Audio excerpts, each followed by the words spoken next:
Joining us now is Senator Rand Paul of Kentucky, a member of the Senate. Not really a need for security there, but Senator, what's your take? Is that enough for the Speaker to say, hey, apologize? Well, you know, there's never an excuse really for any kind of physical altercation, and you know, what is acceptable really ends up being between the parties. I don't think anybody outside can say what's acceptable, but I think people can say what's unacceptable is any kind of physical altercation with the press or with anybody else. And you know, anybody pushing or shoving, and you don't know everything unless you're in the room, but it sounds pretty bad from the reports that we've heard. And do you think he should withdraw? Well, I think that you know, the resolution of it's going to be up to him, and it's going to be up to you know, the reporter actually, and to the court system. And so I guess I can't really get involved with facts that I don't know, but I can tell you that there just isn't any excuse for anybody putting hands on each other, reporters or politicians. Don Lemon said last night he kind of blames this all on Trump because of his anti-media views, saying bad things about him. What's your reaction to that? You know, Thomas Jefferson was quite harsh on the media for things they reported about him. So was John Adams. John Adams and Thomas Jefferson were harsh on each other. You know, political discourse is an adult game as far as verbiage and, you know, arguments that we make. But I don't think anything Donald Trump, I've never heard him ever excuse things that would be related to violence. Here's his remarks, the President, Senator, to NATO, all our NATO members, about paying their fair share when it comes to defense. Here's what he said. Over the last 8 years, the United States spent more on defense than all other NATO countries combined. If all NATO members had spent just 2% of their GDP on defense last year, we would have had another $119 billion for our collective defense and for the financing of additional NATO reserves. He said only 23 of the countries are not paying their 2%. That's the same thing candidate Trump said.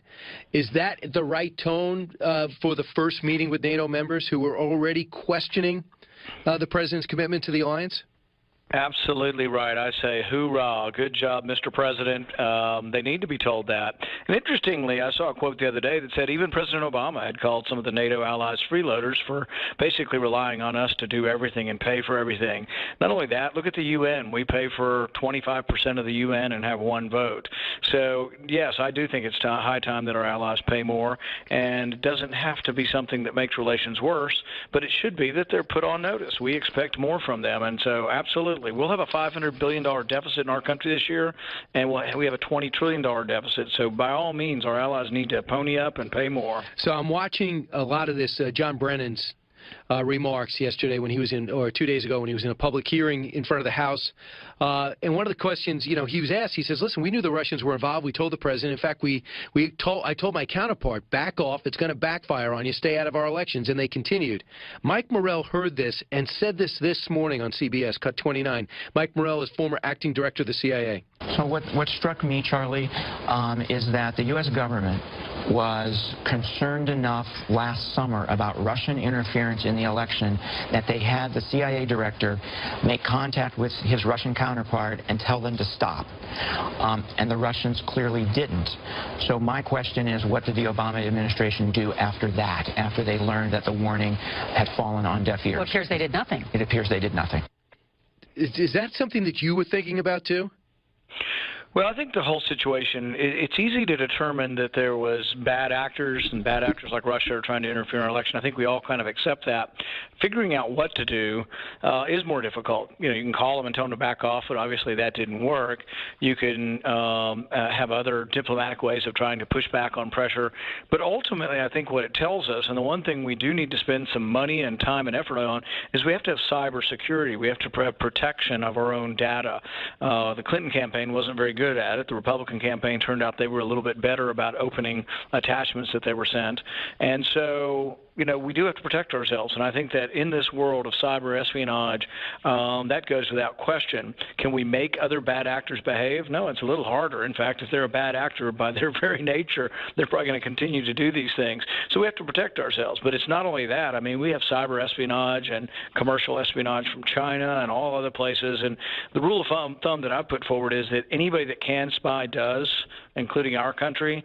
And so we're going to have more and more protections against spying, and really that includes encryption, which is one of the reasons I thought Comey was putting forward the wrong idea by making code easier for people to get around. Wow, Senator Paul, you know that Circa report yesterday that came out that showed the NSA was going beyond their jurisdictions in spying on Americans from 2011 on, didn't even set up the protocols that by law they were supposed to, that would have restricted some of their behavior. We're just at the tip of the iceberg. You were the first one, and to say this that I know of, that you were extremely concerned about the latitude.